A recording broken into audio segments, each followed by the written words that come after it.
Former President F.W de Klerk passed on today, the 11th of November, 2021, due to cancer. His life was taken away by cancer. It was a cancer that was lung-related, and everything on Twitter is going up in arms. So people have been expressing so many opinions regarding F.W de Klerk, and for the most part, people have been celebrating, including EFF leader or president Julius Malema. I believe he tweeted "Thank God" or something along to those lines when it was announced that F.W de Klerk had passed on, and a lot of people are celebrating, saying that it's been a long time coming. People are saying that it's hard to mourn for a person who was actually responsible for the most part for so many human rights atrocities, and obviously for the apartheid regime. Obviously he wasn't single-handedly responsible for apartheid, but he was the president of the National Party, and the National Party did rule South Africa at that time, which means that to a certain extent and to a large extent, he did believe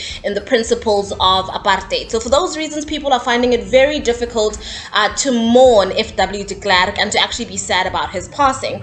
So another thing that people are actually speaking about on Twitter is whether or not F.W de Klerk deserves to have a state funeral. And for the most part, people in South Africa are not agreeing with the notion that he deserves to have a state funeral. And I believe there's been many celebrities that have been commenting on this. One that stands out has been Pearl Thusi. Pearl Thusi has been very, very vocal. I think this is actually one of the first times she said something that made sense. But basically she said that if South Africa gives this guy a state funeral, then it will basically be a middle finger to all South Africans and everything that South Africa has endured under apartheid and all of the segregation and the segregationist policies. It will just basically be a middle finger to the democracy that we're still trying to get. They say we have democracy, but do we really? They say we have freedom, but do we really? What is freedom without economic freedom? But anyways, that's a video for another day, right? And I just wanted to go into who deserves a state funeral and who does not deserve a state funeral, according to my opinion, right? So obviously I do not believe that F.W de Klerk deserves a state funeral, and that's because a state funeral should be a public funeral ceremony that observes and holds honor for people of national significance, right? I in no way, shape or form believe that F.W de Klerk should be honored in any means or by any means whatsoever by the South African people or by the South African government, purely because he was the president of the National Party and he did at one or other point believe in the apartheid policies. And that's a fact, right? You cannot be the president of a specific political party if you do not believe in the values and the systems that are in place for that political party, right? And in terms of him sharing his Nobel Peace Prize, this narrative that we're being fed, that he shared his Nobel Peace Prize, which he did with Nelson Mandela, and that he was actually, in part responsible for dismantling the apartheid regime and for putting an end to it. I believe he only did that because he was pressured to do it. Obviously, South Africa was at a brink of a civil war, and I believe that leaders in the National Party could tell that they couldn't officially hold on the apartheid system for much longer, and hence why there were negotiations between F.W de Klerk and Nelson Mandela for them to both put a stop to the apartheid regime. I believe that the only reason he did all of those things was to save face, and because he knew that they could no longer hold up the apartheid policies for any longer, because we were on the brink of a civil war, as I have said, right? So I believe there was literally no honor in him ending apartheid in the way that he had chosen to end apartheid, because he knew they were losing control anyways. And I believe for those reasons, he definitely does not need or deserve to be honored. Again, this is my own opinion. This is just me sharing why I do not believe that he deserves a state funeral. Secondly, prior to his passing, he actually had, I believe it was an interview with the SABC, right? And when he had an interview with the SABC, he basically said that he doesn't agree with the notion that apartheid was basically a crime against humanity.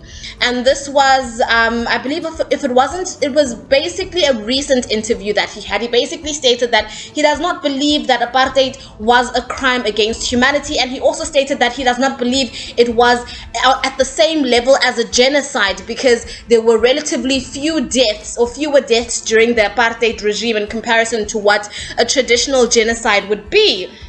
And I thought that even after this man had, supposedly ended the apartheid regime, and he had seen the light and all of these roses and sunshine petals that they try to feed us in the media, he still comes out and tries to defend apartheid. He still comes out and tries to say that he does not agree with the notion that it was a crime against humanity. If apartheid was not a crime against humanity, then what are we going to call apartheid as it stands today? And for the mere fact that it took him such a long time for him to change his views about what apartheid was, and the gravity of the situation that it was, and how deeply it hurt and brutalized people, then I'm so sorry. I don't believe that this man ever really saw any wrongdoings with what he had. I was watching a video today, and it was a video that was shared by, I believe it's the WdeKlerk Foundation, and this video is basically a final video apologizing to all South Africans. And in this video, he's basically stating that he is sorry. It took him a long time for him to see that what he was doing in apartheid was wrong, and only as he had been reflecting recently, he saw that what actually happened in apartheid was something that was wrong, right? And I thought, okay, so if it means that he came over this epiphany recently, it means that he literally did not recognize that apartheid was wrong when he was dismantling it, which goes to prove my previous point that he only dismantled apartheid because he literally had no choice. They had no choice. It was coming apart at the seams. The whole system was coming apart at the seams, especially after, people were starting to get aggravated at the situation, and there was civil unrest and lots of it, right? And I thought to myself that if he has I don't want to say the audacity, because I don't want to be rude to the deceased, right? But I was thinking to myself that he is, really, really brave to issue out an apology and state that apartheid is wrong only after he has passed away, because I believe that video was shot maybe a very long time ago. It could have been shot earlier on this year. And again, nothing that I'm saying is factual. All of this that I'm giving you is my opinion. I believe this video was shot earlier on this year, and he must have told his foundation to only release this video once he has passed on, because it's only after he's passed on that this video is surfacing, and this is supposedly the apology that he's giving to South Africa to say, actually, after, I've been reflecting, I only see now that, what happened during apartheid was wrong, which means that for countless years after the end of the apartheid regime, WdeKlerk did not actually realize that that system was wrong, right? So for those reasons, I think that, there's obviously a lot of, there's a lot of emotions going around in South Africa right now. There's a lot of hurt, there's a lot of tension, there's a lot of, disgust at the apartheid system, and for a lot of people, it's bringing up old wounds. And now our eyes are going to be at our president. So President Ramaphosa, he issued a statement to say he is deeply saddened about the death of WdeKlerk. I guess that's the right thing to do if you're president and whatnot. But I think we really need to look at the government right now and see if the government is going to choose to honor a person who committed or who was leading an association or a party that was responsible, and I use these words very, very intentionally, for crimes against humanity. But tell me what you think in the comment section, ladies and gentlemen, and I'll see you in my next upload. Goodbye, lovelies.